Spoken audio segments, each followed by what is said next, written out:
I can remember when we started down the journey and we went on to this thing called the Think Academy. IBM's longtime motto had been Think. And we said, okay, I'm going to make the first Friday of every month compulsory education. And okay, I mean, everybody, like everybody, I don't care what your job is. Okay. When the whole company has to transform, everybody's got to kind of have some skin in this game and understand it. I taught the first hour of every month for 4 years. Now, Nice. okay, I had to learn something. So, but it made me learn. But I've like, okay, if I can teach this, you can do it, right? I mean, kind of thing. So it was a compulsory Thursday night education for you. A little bit. I'm a little bit better prepared than that. Okay, but yes, sure. you're so right. Yes. So you prepare. Yeah. So like that's another personality-wise, habit. you like to prepare? Yeah, but there's roots in that go back deeply. I think it's an interesting reason. So why are you're a preparer, my friend? Yeah, yes, you are. You prepare for your interviews. Sure. But the rest you wing? Yeah, I wing. But that's okay. I mean, you don't have to prepare everything. I don't prepare everything either. No, but I unfortunately wing stuff. I save it to the last minute. I push everything. I'm always almost late. And I don't know why that is. I mean, there's some deep psychological thing we should probably investigate, but it's probably the anxiety brings out the performance. That can be. That's very true with some people. I mean, so I'm a programming engineer at heart. And so programmers famously underestimate, how long something's going to take.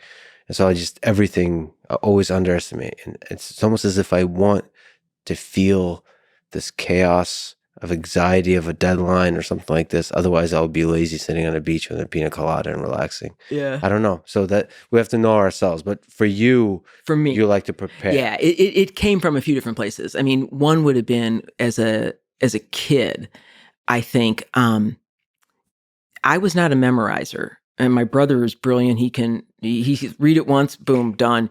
And so I always wanted to understand like how something happened. It didn't matter what it was I was doing, whether it was algebra, theorems. I always wanted, don't give me the answer. Don't give me the answer. I want to figure it out, so I could reproduce it again and didn't have to memorize. So it started with that. And then over time, okay, so I was in university in the 70s. When I was in engineering school, I was the only woman.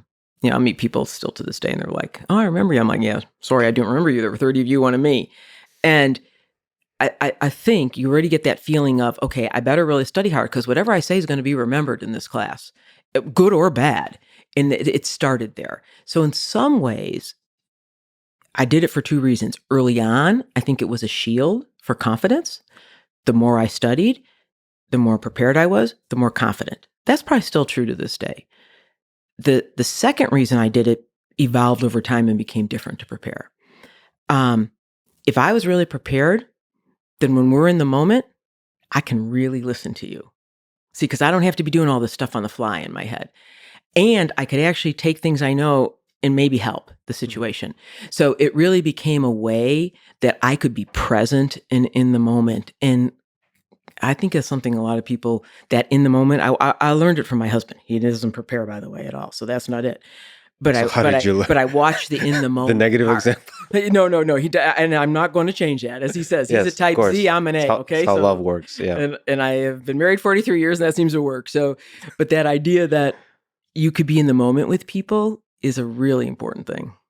Yeah. So the preparation gives you the freedom to really be present.